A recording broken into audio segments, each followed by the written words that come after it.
Bismillahirrahmanirrahim. Assalamu alaikum everyone. This is Shahriyar Khan Marwat, Master Trainer and Master Assessor from KP TEFTA.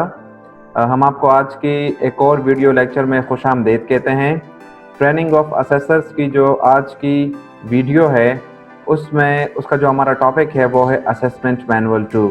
सो हम आज assessment manual 2 पढ़ेंगे, ठीक है। सो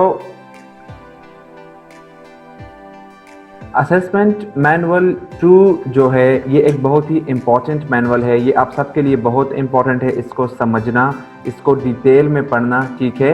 ये एक सिंपल सा सेल्फ एक्सप्लेनेटरी सा मैनुअल है जिसमें असेसमेंट के हवाले से जितनी भी डिटेल्स हैं वो सारी इसमें गिवन है, ठीक है। सो सारे मैनुअल को जो है तो इसमें जो इम्पोर्टेंट या जो मेन इसके पॉइंट्स हैं उसमें हम गो थ्रू करेंगे, ठीक है। और बाकी आप इस मैनुअल को ख़ुद पढ़ लीजिएगा। ये एक बहुत ही इम्पॉर्टेंट मैनुअल है, ठीक है। सो हमारे पास जो असेसमेंट मैनुअल है इसका हम इंट्रोडक्शन पढ़ेंगे, उसके बाद हम इसके ऑब्जेक्टिव और इसका स्कोप हम पढ़ेंगे, ठीक है। फिर असेसमेंट प्रोसेसेस एंड गाइडलाइंस, उसके बाद हम पढ़ेंगे कि असेसमेंट जो होती है उसके प्रोसेस और गाइडलाइंस क्या चीज़ होती है, ठीक है। अच्छा, फिर असेसमेंट के बाद जो पोस्ट असेसमेंट मॉडरेशन रिपोर्ट्स और इन्वेस्टिगेशंस होती हैं उसके बारे में हम थोड़ा सा पढ़ेंगे।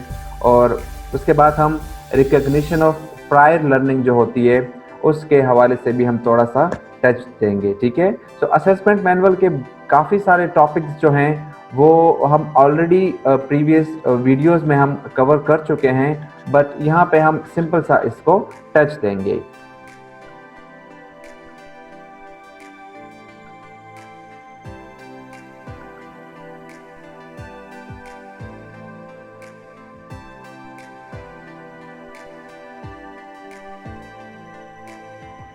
ये इसके असेसमेंट मैनुअल 2 के टेबल ऑफ कंटेंट्स हैं जिसमें जैसा कि मैंने आपको बताया इंट्रोडक्शन, ऑब्जेक्टिव्स हैं, असेसमेंट प्रोसेसेस एंड गाइडलाइंस हैं, ठीक है। Post assessment moderation reports and investigations हैं, रिकग्निशन ऑफ प्रायर लर्निंग है और आखिर में अपेंडिसेस है। इसको भी हम थोड़ा सा देख लेंगे। ये डिफरेंट रजिस्ट्रेशन फॉर्म्स हो गए या आपके पास अचीवमेंट समरी हो गया या आपके पास इंटीग्रेटेड असेसमेंट के एलिजिबिलिटी स्टेटस के फॉर्म्स हो गए, ठीक है। ये डिफरेंट फॉर्म्स हैं जो आपको चाहिए होते हैं, वो इन्होंने यहाँ पे जो है तो अपेंडिसेस में शामिल किए हुए हैं। सो असेसमेंट जैसा कि हम पहले भी डिफाइन कर चुके हैं, ठीक है, कि assessments are conducted to assess candidates competencies, that is skills, knowledge and attitude against set industry standards through various modes such as demonstrations, simulations, presentations, assignments, projects, creations and scenarios, ठीक है।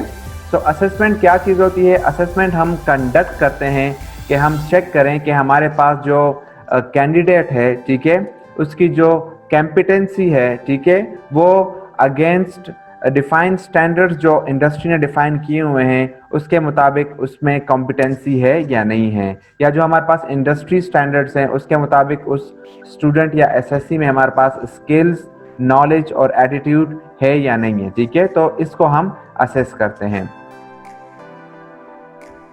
So national vocational qualification assessment जो होती है या हमारे पास जो CBT assessment है उसमें हम पहले भी पढ़ चुके हैं कि इसमें जो है तो हमारे पास स्टूडेंट जो है वो फॉर्मल तरीके से भी आ सकता है, ठीक है। फॉर एग्जांपल इसने किसी इंस्टीट्यूट में जो है तो ट्रेनिंग ली हो और उसके बाद हम उसकी असेसमेंट ले सकते हैं, ठीक है। इसमें कोई स्टूडेंट जो है वो नॉन फॉर्मल तरीके से भी आ सकता है। फॉर एग्जांपल उसने कोई छोटे छोटे कोर्सेज किए हुए हों, ठीक है ना, और वो आके असेसमेंट दे सकता है।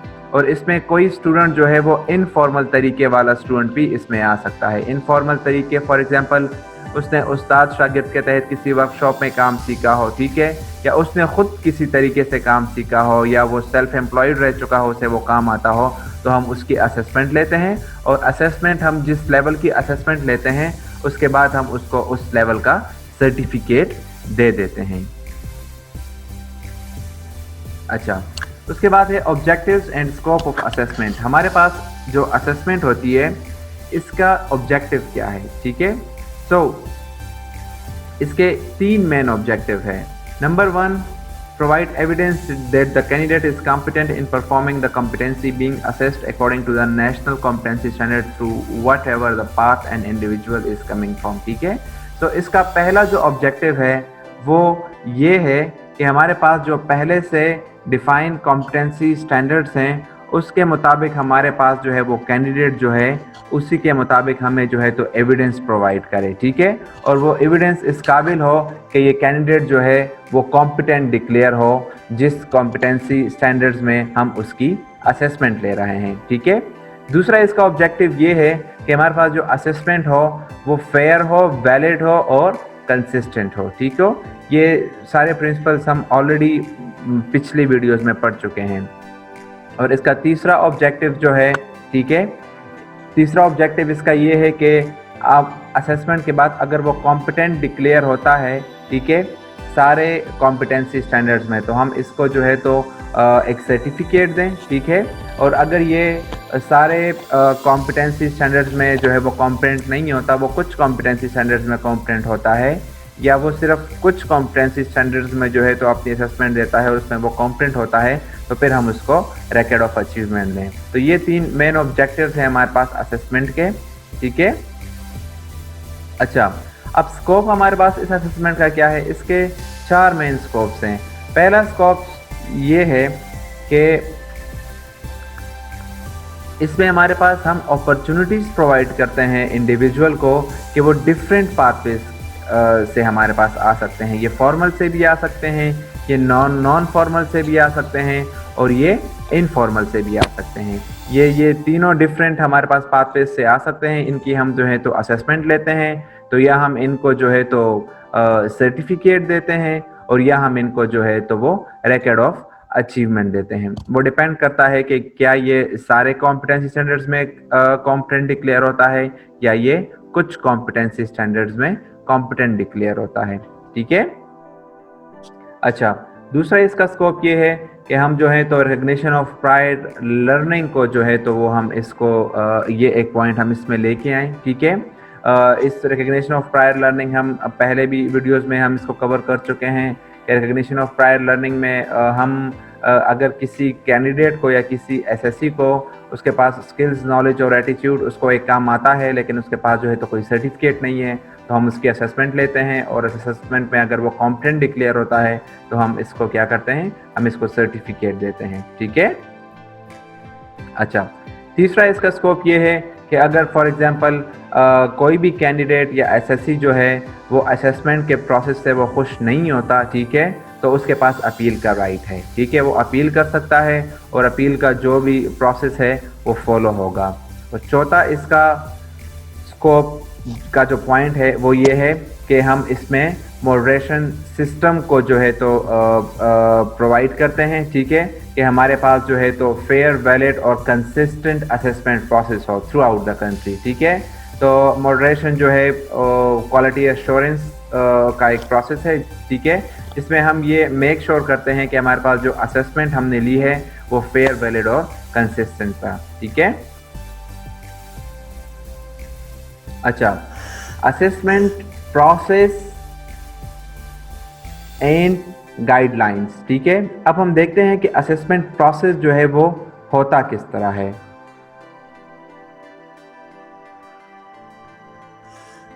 अच्छा, तो इसमें क्या होता है, सबसे पहले हमारे पास जो है तो नेफ्टेक जो है वो हमारे पास क्वालिफिकेशंस और कॉम्पिटेंसी स्टैंडर्ड जो है वो नोटिफाई करती है। ठीक है, कि फॉर एग्जांपल ये हमारे पास क्वालिफिकेशन है जनरल इलेक्ट्रीशियन की और इसके ये हमारे पास कॉम्पिटेंसी स्टैंडर्ड्स हैं।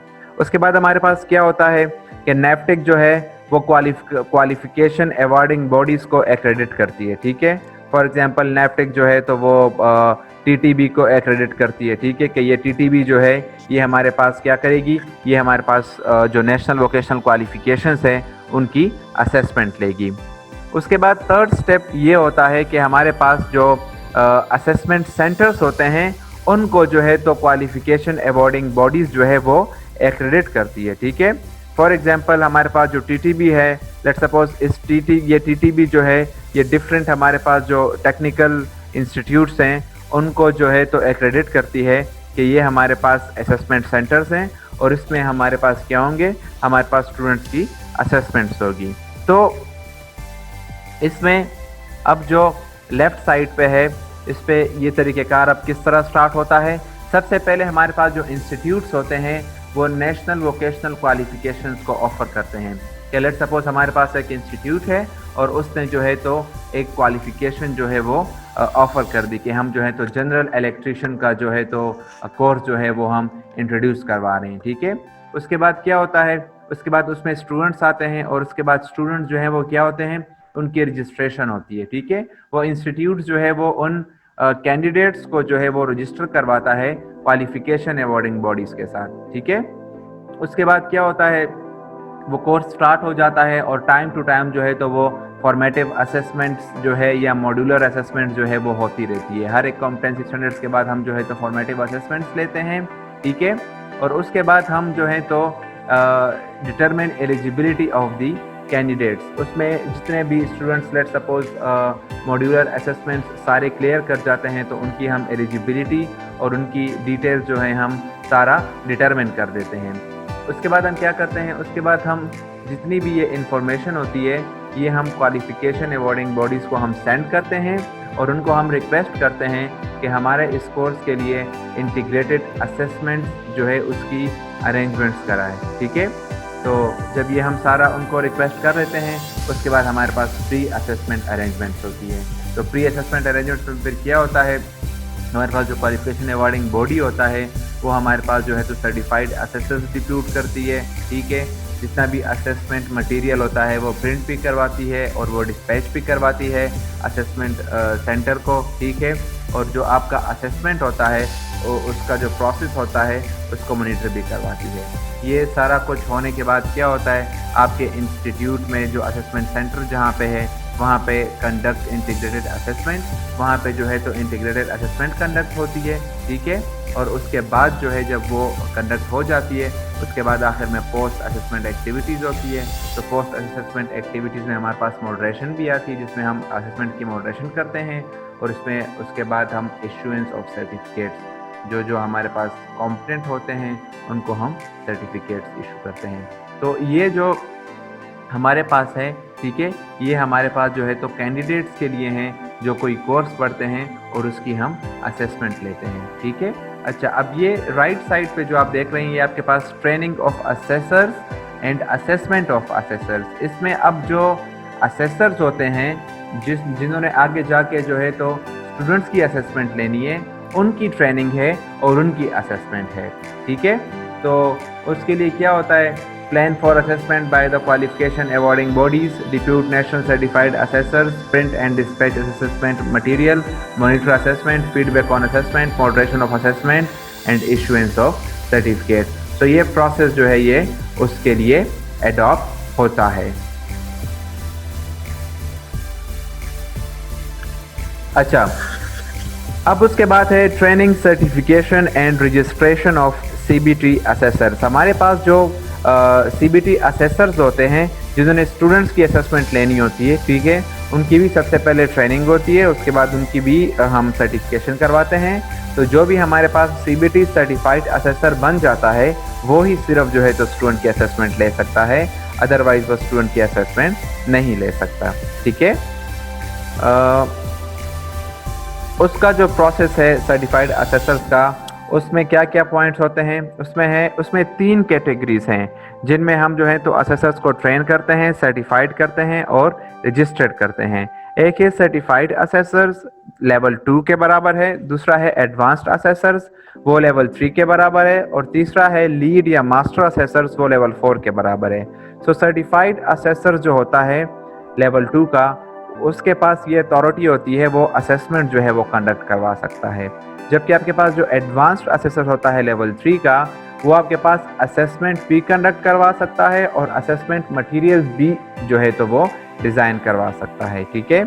तीसरे नंबर पे जो आपके पास लीड या मास्टर असेसर्स है जो कि लेवल 4 के बराबर होता है, वो आपके पास एनवीक्यूज़ की असेसमेंट भी ले सकता है, असेसमेंट भी कंडक्ट करवा सकता है, वो असेसमेंट मटेरियल भी डेवलप करवा सकता है, ठीक है।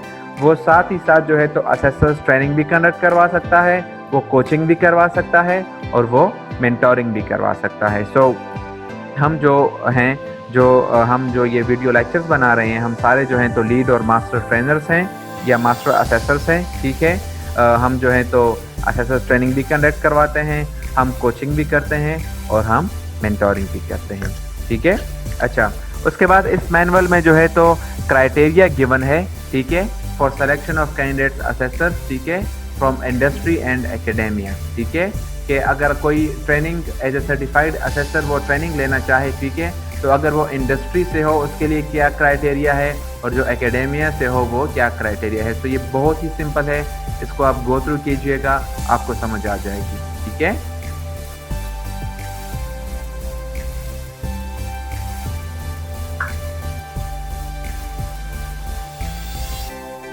अच्छा, उसके बाद है accreditation of qualification awarding bodies and assessment centres, ठीक है। सो आपके पास जो क्वालिफिकेशन अवॉर्डिंग बॉडीज और असेसमेंट सेंटर्स होती हैं उनका भी एक्रेडिटेड होना बहुत ज़रूरी है, ठीक है ना। ये अगर एक्रेडिटेड होंगे तो तभी ये स्टैंडर्ड्स और गाइडलाइंस के मुताबिक ही चल सकेंगे, अदरवाइज इनका चलना मुश्किल है, ठीक है। सो 3 लेवल्स पे एक्रेडिटेशन होती है, ठीक है। पहले नंबर पे होती है कि accreditation of qualification awarding bodies by the NAFTEC. सबसे पहले नैफटेक जो है वो क्वालिफिकेशन अवॉर्डिंग बॉडीज़ को एक्रेडिट करता है। उसके बाद जो है तो टिबेट इंस्टीट्यूशन होते हैं, जो हमारे इंस्टीट्यूट्स होते हैं उनकी एक्रेडिटेशन होती है, ठीक है। और उसके बाद जो होता है असेसमेंट सेंटर्स की एक्रेडिटेशन होती है, ठीक है। और असेसमेंट सेंटर्स की जो एक्रेडिटेशन है वो हमारे पास क्वालिफिकेशन अवॉर्डिंग बॉडीज़ करती है।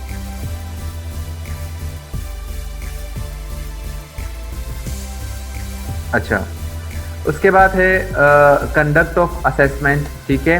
इसमें एक हमारे पास प्री असेसमेंट प्रिपरेशंस हैं और एक हमारे पास है कंडक्ट ऑफ समेटिव असेसमेंट।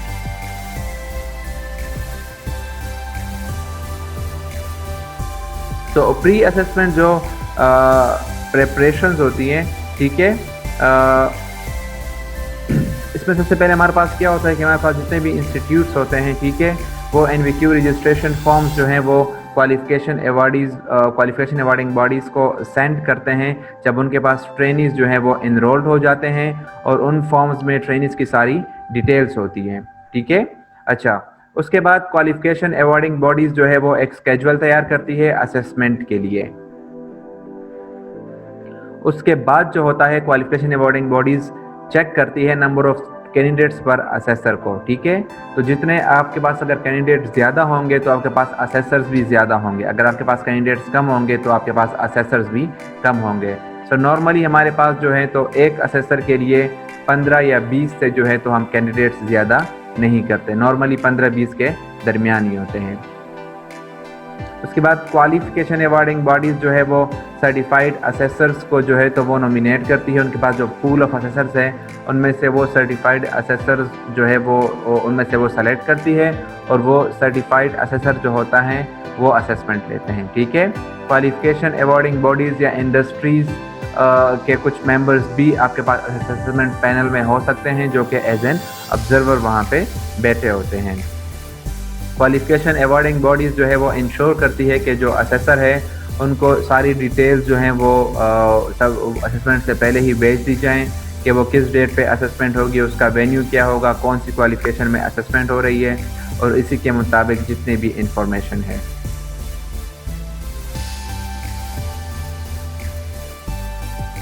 ठीक है। और आखिर में क्वालिफिकेशन अवॉर्डिंग बॉडीज़ जो है वो इंश्योर करती है कि NAFTEC approved integrated assessment evidence guide जो है वो रिसीव्ड भी कर ली है असेसर ने और वही गाइड जो है वो यूज़ कर रहा है for the conduct of assessment.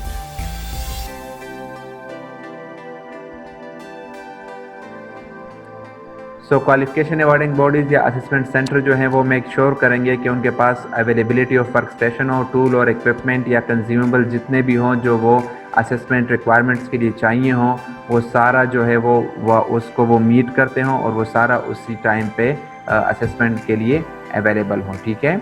अच्छा, ट्रेनिंग इंस्टीट्यूट जो है वो उसके पास हर एक स्टूडेंट का जो मॉड्यूलर असेसमेंट है उसका सारा रिकॉर्ड होगा।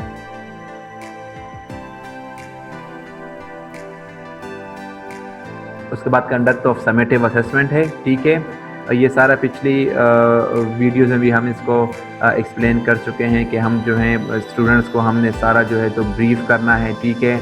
हमारा जो असेसमेंट है उसको असेसर जो है वो कंडक्ट करे as per instruction given in the integrated assessment evidence guide, ठीक है।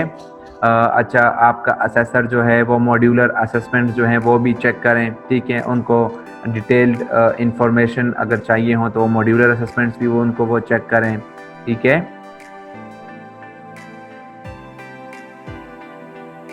और जो है तो अगर कोई स्टूडेंट जो है तो वो कॉम्पिटेंट है सारे कॉम्पिटेंसी स्टैंडर्ड्स में, तो उसको वो कॉम्पिटेंट डिक्लेयर करें, ठीक है।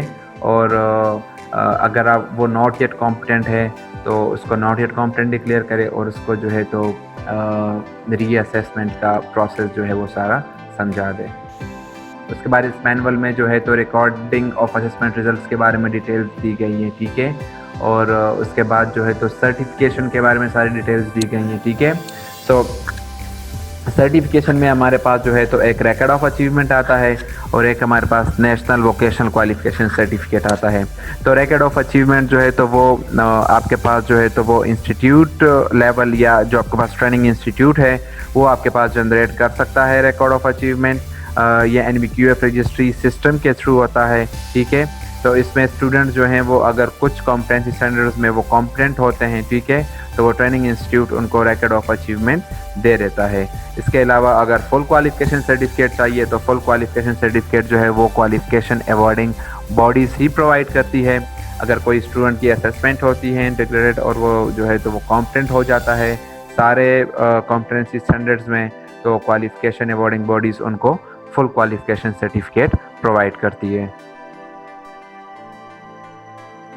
अच्छा, इस मैनुअल में इसके बाद रीअसेसमेंट और अपील का प्रोसेस भी सारा डिफाइन हुआ है, ठीक है। कि अगर कोई कैंडिडेट जो है तो वो अगर असेसमेंट के प्रोसेस से खुश नहीं होता, ठीक है, तो उसके पास राइट है कि वो अपील करे। और उसके अलावा रीअसेसमेंट अगर कोई कैंडिडेट नॉट येट कॉम्पिटेंट होता है तो उसको जो है तो रीअसेसमेंट का सारा कुछ समझा दिया जाए, वो रीअसेसमेंट में आ सकता है। इसके बाद इस मैनुअल में पोस्ट असेसमेंट मॉडरेशन रिपोर्ट्स और इन्वेस्टिगेशंस के बारे में डिटेल डिस्कस किया गया है, ठीक है। कि इसके अगर हमारे पास मॉडरेशन होती है, ठीक है, मॉडरेशन चूँकि जैसा आपको पता है हम पिछली वीडियोस में ये डिटेल में जो है तो डिस्कस कर चुके हैं कि मॉडरेशन हमारे पास एक क्वालिटी एश्योरेंस का प्रोसेस होता है जिसमें हम देखते हैं कि हमारे पास जो असेसमेंट हुई है उसने सारे प्रिंसिपल्स ऑफ मॉडरेशन को फॉलो किया है। सो प्रिंसिपल ऑफ मॉडरेशन में हमारे पास जो प्रिंसिपल्स हैं वो है sufficient evidence, valid evidence, reliable evidence, fair evidence और कंसिस्टेंस एविडेंस। उसके बाद इस मैनुअल में प्रोसेस और गाइडलाइंस जो है तो वो मॉडरेशन की हैं, वो सारी इसमें जो है तो डिटेल से डिस्कस की गई हैं, ठीक है। This is very easy, you just need to go through this. आप इसको सिंपली एक रीड देंगे और आपको समझ आ जाएगी। इसके बाद है रिकग्निशन ऑफ प्रायर लर्निंग, इसको भी हम डिटेल में पढ़ चुके हैं। The NVQF allows the recognition and certification of skills that may have been gained through life experience, included other forms of training and formal and informal employment experience. Recognition of these skills can be through the process of recognition of prior learning. So recognition of prior learning का यहाँ पे जो है तो explain किया गया है। Recognition of prior learning का जिस तरह मैंने आपको समझाया है कि हमारे पास जो कॉम्पिटेंसी बेस्ड ट्रेनिंग है, इसमें अगर आपके पास आपको एक काम आता है, ठीक है, और आप कहते हैं कि मुझे सर्टिफिकेट चाहिए, तो आप डायरेक्ट आप असेसमेंट में आते हैं हमारे पास, और असेसमेंट लेने के बाद अगर आप कॉम्पिटेंट होते हैं तो आपको हम क्या करते हैं, आपको हम उस लेवल का क्वालिफिकेशन सर्टिफिकेट दे देते हैं, ठीक है। फॉर एग्जांपल इसमें हमारे पास RPL में हमारे पास जो है तो फॉर्मल, नॉन फॉर्मल और इनफॉर्मल किसी भी तरीके से हमारे पास कोई कैंडिडेट आ सकता है और उसकी हम असेसमेंट लेते हैं। फॉर एग्जांपल कोई कैंडिडेट है, उसने उस्ताद शागिर्द के तहत किसी वर्कशॉप में जो है तो कोई काम सीखा हुआ है और वो कहता है कि मुझे इस qualification level two for example general electrician का मुझे सारा काम आता है और मुझे इसका सर्टिफिकेट चाहिए, तो हम उसको जो है तो असेसमेंट के लिए बुलाते हैं। हम उसी लेवल की, उसी क्वालिफिकेशन में हम उसकी असेसमेंट लेते हैं और अगर उस असेसमेंट में वो कॉम्पिटेंट डिक्लेयर होता है तो हम उसको उस लेवल का सर्टिफिकेट प्रोवाइड कर देते हैं। इसके बाद एग्जांपल्स ऑफ आरपीएल हैं, ठीक है, 2-3 एग्जांपल्स हैं, इसको भी आप गो थ्रू कीजिएगा, बहुत इजी हैं। इसके बाद आरपीएल स्कोप और मैनेजमेंट के बारे में बताया गया है, ठीक है। अच्छा, उसके बाद ये प्रोसीजर एंड प्रोसेसेस बताया गया है कि आरपीएल असेसमेंट के लिए कौन कौन से प्रोसीजर और प्रोसेसेस होते हैं, ठीक है। सो ये भी बहुत इजी है, आप लोग इसको गो थ्रू कीजिएगा।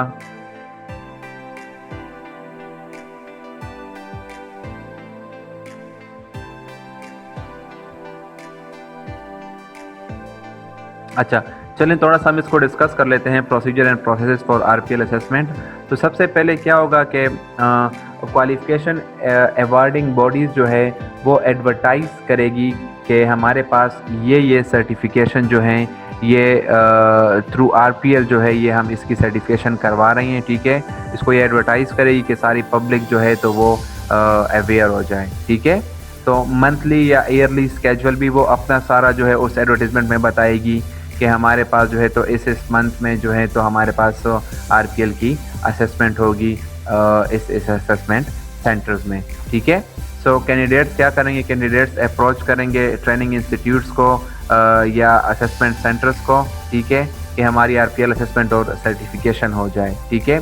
सो उनको इंस्टीट्यूट्स में ब्रीफ किया जाएगा आरपीएल प्रोसेस के बारे में, ठीक है, और कॉम्पिटेंसी स्टैंडर्ड्स के बारे में जिसमें उनकी असेसमेंट होगी, ठीक है। तो उनको आरपीएल पैकेज दिया जाता है, ठीक है, और उनको सारा जो है तो गाइड कर दिया जाता है कि वो अपना एप्लीकेशन फॉर्म जो है तो वो फिल कर ले। उसके बाद कैंडिडेट जो है वो एप्लीकेशन फॉर्म जो है वो कंप्लीट करता है, वो सारा अपना पोर्टफोलियो ऑफ एविडेंस जो है वो जो है प्रिपेयर करता है, और जितने भी अपनी डॉक्यूमेंट्स और एप्लीकेशन है वो सबमिट करता है, ठीक है, कि क्वालिफिकेशन अवार्डिंग बॉडीज़ जो है वो इसको कंसिडर कर ले और प्रोसेस कर ले। सो पोर्टफोलियो जो कैंडिडेट सबमिट करवाता है उसमें ये चीज़ें हो सकती हैं, उसमें उसका रेज़्यूमे हो सकता है, उसकी पोजीशन डिस्क्रिप्शंस हो सकती हैं, उसके ट्रेनिंग जर्नल्स हो सकते हैं, उसमें रेफरेंसेस हो सकते हैं, इंडस्ट्री सर्टिफिकेट्स हो सकते हैं, मिनट्स ऑफ मीटिंग हो सकते हैं, प्रोजेक्ट रिपोर्ट्स वगैरह वगैरह, ये सारे हो सकते हैं, ठीक है। उसके बाद क्वालिफिकेशन अवार्डिंग बॉडी जो है वो रजिस्टर करेगा इस आरपीएल कैंडिडेट्स को, और जो है तो असेसमेंट स्केड्यूल जो है वो प्रिपेयर करेगी, ठीक है। उसके बाद सर्टिफाइड असेसर जो है वो प्री असेसमेंट मीटिंग करेंगे कैंडिडेट्स के साथ, ठीक है, और उसके बाद जो होगा उनको कैंडिडेट्स को एक सेल्फ असेसमेंट चेकलिस्ट दी जाएगी, ठीक है, ताकि वो एग्री कर सकें कंडक्ट ऑफ असेसमेंट के लिए। उसके बाद आरपीएल कैंडिडेट्स जो हैं उनको इन्फॉर्म किया जाएगा फाइनल असेसमेंट के लिए, ठीक है, और फाइनल असेसमेंट जो आरपीएल की है वो कंडक्ट करता है असेसर। उसके बाद अगर वो कॉम्पिटेंट उसमें होते हैं, ठीक है, तो आरपीएल कैंडिडेट्स को जो है तो वो सर्टिफिकेशन मिल जाती है, ठीक है।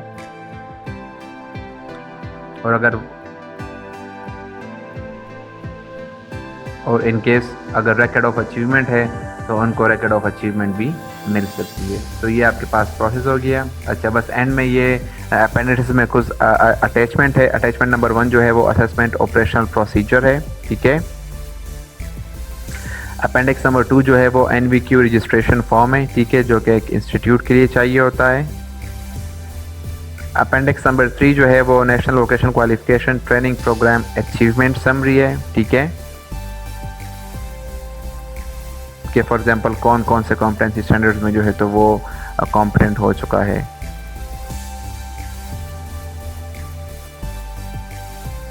अपेंडिक्स 4 जो है वो national vocational qualification eligibility status form for integrated assessment है। अपेंडिक्स नंबर 5 जो है वो sample of record of achievement certificate है। तो ये आपके पास जो है तो ये सारे कुछ आपके पास सर्टिफिकेट्स या प्रोफॉर्मास हैं, ठीक है, या आपके पास जो है तो फॉर्म्स हैं जो आपको असेसमेंट के वक्त जो है तो चाहिए होते हैं। ये सारे जो हैं तो इस असेसमेंट मैनुअल 2 में गिवन हैं।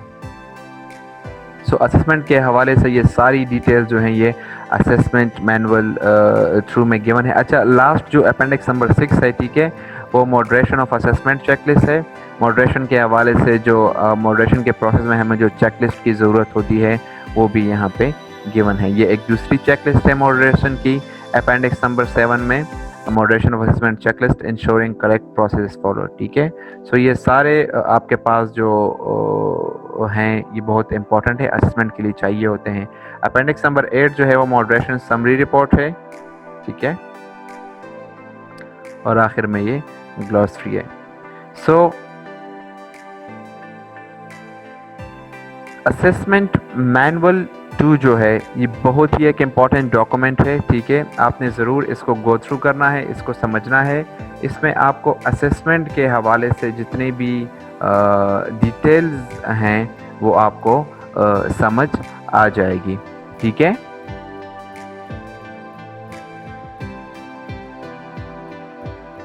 सो ये हमारा आज का लेक्चर था कि असेसमेंट मैनुअल 2, इसमें हमने डिटेल में पूरे असेसमेंट मैनुअल 2 को पढ़ा है और इसके जो इम्पोर्टेंट पॉइंट्स हैं या टॉपिक्स हैं उसको हमने डिस्कस किया है। सो आई होप कि आप लोगों को आज का लेक्चर जो है, ये वीडियो लेक्चर जो है ये समझ आया होगा। ठीक है, अगर कोई भी क्वेरीज हों या कोई भी आपके क्वेश्चंस हों तो मेरी ईमेल इन वीडियो लेक्चर्स में है, तो आप लोग मुझे ईमेल कर सकते हैं। इंशाल्लाह I will respond. So thank you so much for watching. Allah Hafiz.